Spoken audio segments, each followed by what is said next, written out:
Всем привет! Сегодня приготовим маринованные огурцы на зиму.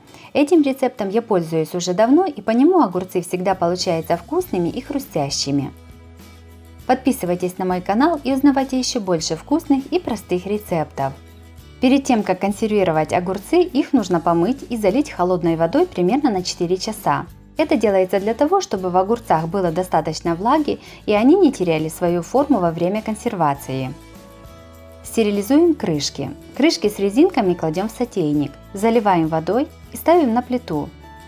Крышки кипятим 1-2 минуты и сливаем горячую воду.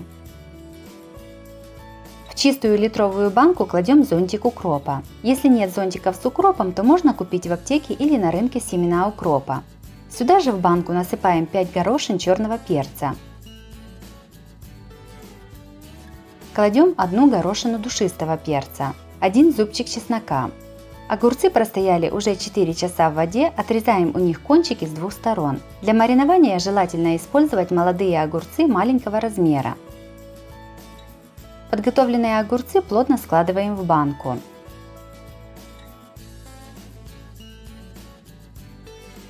Сверху насыпаем 1 чайную ложку соли с маленькой горкой, 2 чайные ложки сахара тоже с маленькой горкой. Сюда же наливаем 50 мл 9% уксуса. Все заливаем чистой водой. Банку накрываем стерилизованной крышкой. На дно кастрюли кладем сложенные в несколько раз полотенце. Сверху ставим подготовленную банку с огурцами. В кастрюлю с банкой наливаем воду.